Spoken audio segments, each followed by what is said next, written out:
Continuamos con más de su revista Acción 10 en la mañana. En el segmento de sexualidad y familia, hoy hablaremos acerca de un tema muy importante. Se trata del embarazo de alto riesgo. Si usted tiene alguna duda, por favor, déjenos sus comentarios a través de nuestra página de Facebook. Aparecemos como Canal 10 Nicaragua, y ya para hablar sobre este tema está lista la doctora Xochitl Centeno, a quien le damos la bienvenida. Gracias, doctora, por siempre estar con nosotros, acompañándonos y dándonos estos temas, hablando de temas tan importantes, ¿verdad?, en cuanto a la salud principalmente de las mujeres embarazadas.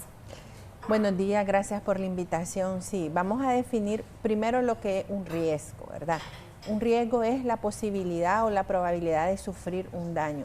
Un riesgo es algo que tenemos todos, ¿verdad? Y que hay condiciones que lo favorecen. En el caso de los embarazos de alto riesgo, vamos a decir que hay condiciones que se pueden modificar y que hay condiciones que no se pueden modificar.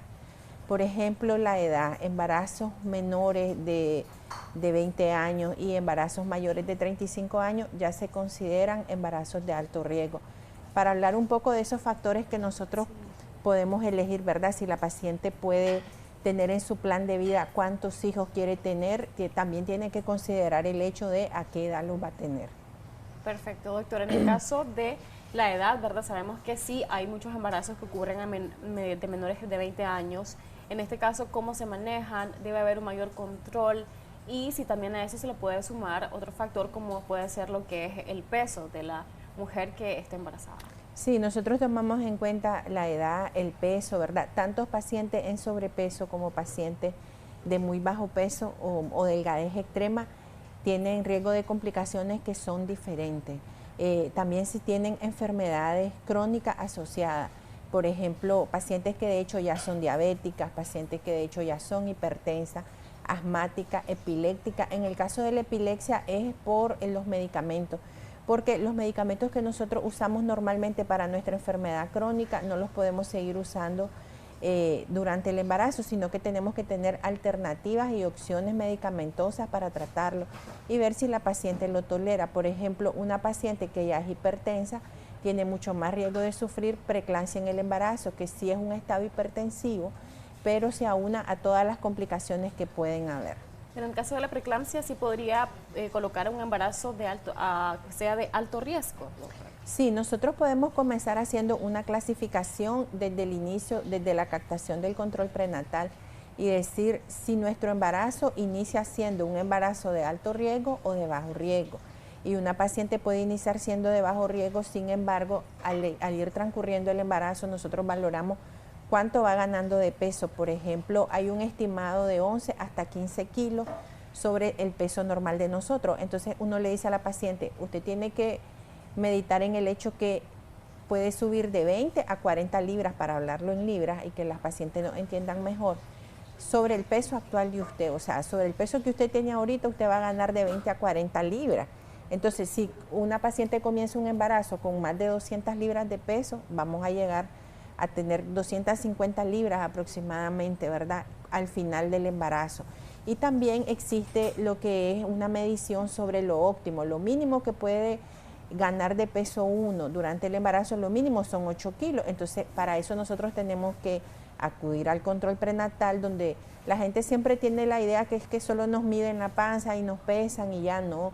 Uno valora realmente si la paciente está entrando en la categoría de alto riesgo obstétrico. Perfecto. Acerca del tema del control prenatal, importante saber si efectivamente hay un rango de cantidad de veces de que vos, como una mujer embarazada, tenés que acudir al médico, porque de esa manera vas a poder saber elementos como los que usted ha mencionado en cuanto al peso que una mujer embarazada debería de obtener y cuál no debería de ser el que no está dentro del rango normal. Sí, básicamente se considera que son de 5 a 8 controles prenatales, lo óptimo normalmente. Pacientes que acuden menos de 5 ocasiones, estamos hablando de todo el embarazo, desde el momento que inicia nosotros hacemos clasificación, si hacemos una buena captación que está dentro del primer trimestre del embarazo. Pero, por ejemplo, una paciente que ya comienza a las 20 semanas, que corresponden a los 5 meses, ya se considera una captación tardía y habremos perdido, si lo vemos como en las novelas, todos los capítulos iniciales de este embarazo. No sabemos en qué condiciones clínicas esta paciente comenzó su embarazo, cómo viene su bebé, Recordemos que la formación o embriogénesis se da en el primer trimestre o en los primeros 3 meses del embarazo. Después de eso el bebé lo que hace es crecer en tamaño, pero él ya está formadito. Si nosotros no hacemos una captación temprana como debería de ser, entonces no podemos llevar un control prenatal que consideremos que sea óptimo. Estos controles prenatales también incluyen ultrasonidos. ¿Esto es riesgoso, no es riesgoso para la mujer embarazada, para el bebé? Porque quizás puede surgir mucho la duda de que estos ultrasonidos podrían afectar al feto. Sí, me gusta la pregunta porque hay muchos mitos alrededor de esto donde nos dicen muchos ultrasonidos son malos. En realidad los ultrasonidos son ondas de sonido, como el nombre lo dice.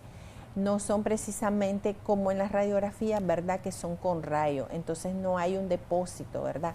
No hay algo perjudicial. De hecho, cuando están las pacientes ingresadas, hospitalizadas, a veces para vigilar la placenta, por ejemplo, cuando hay problemas con la inserción de la placenta o sangrado, nosotros tenemos que vigilar y se le pueden hacer ultrasonidos bastante frecuentes, tal vez cada 2 días, cada día, para estar valorando la vitalidad del bebé y del embrioncito. Entonces, hay que quitarnos la idea que es malo. Sin embargo, sí, lo ideal existe, pues por lo menos desde el inicio nosotros tener un ultrasonido del primer trimestre.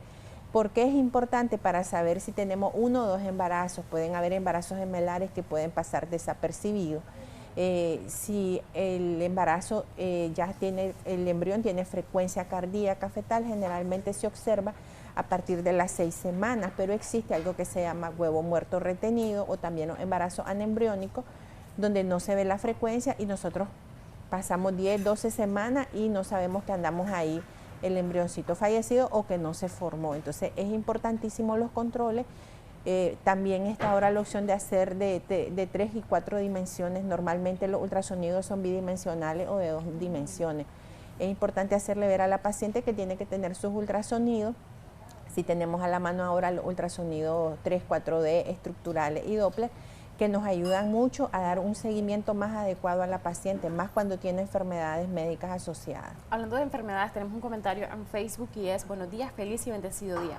Bendecido día para usted también.